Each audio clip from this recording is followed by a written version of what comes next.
எதையும் புரிஞ்சிக்காமல் உடனடியாக நாம் ஜட்ஜாக மாறி தீர்ப்பு சொல்கிறது வாழ்க்கையில் எல்லாருக்கும் யதார்த்தமான விஷயம். ஒரு மிகப்பெரிய தொழிலதிபர் தன்னுடைய வீட்டில் மிகப்பெரிய கார்டன் வச்சுருக்காரு. அதில் சில மரங்கள்லாம் வெட்டுற வேலைக்காக மரம் வெட்டுறவர்கிட்ட கூப்பிட்டு இந்த மரங்கள்லாம் வெட்டணும், இந்த வேலையை செஞ்சு முடிச்சிருக்கேன்னு இருக்கார். அவர் சொன்னார், எனக்கு 2 பிள்ளைங்க இருக்கிறார், அவங்களையும் கூப்பிட்டு வரேன், அவங்களும் எனக்கு கொஞ்சம் ஹெல்ப் பண்ணுவாங்கன்னு சொல்லி மறுநாள் அந்த மரம் வெட்டுறவர் ஒரு பையன் ஒரு 25 வயசு, 2வது பையனுக்கு ஒரு 18 வயசு, 2 பேரையும் கூப்பிட்டு வந்திருக்கிறார். கூட்டு வந்து மரம் வெட்டிகிட்டு இருந்திருக்காரு. பெரிய பையன் ரொம்ப ஹெல்ப் பண்ணியிருக்கான். அந்த 25 வயசு பையன் அந்த மரம் வெட்டுறவருக்கு ரொம்ப ஹெல்ப் பண்ணி அவனுக்கு கூட எல்லா வேலையும் செஞ்சுருக்கான்.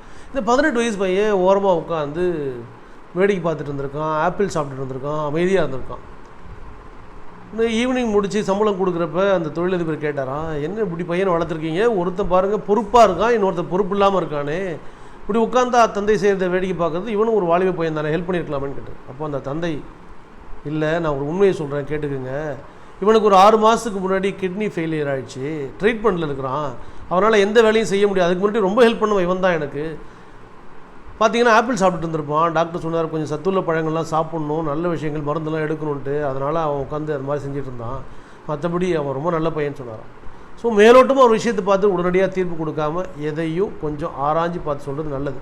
Don't judge a book by its கவர்பாங்க. ரொம்ப நல்ல விஷயம், ட்ரை பண்ணுங்கள். தேங்க்யூ.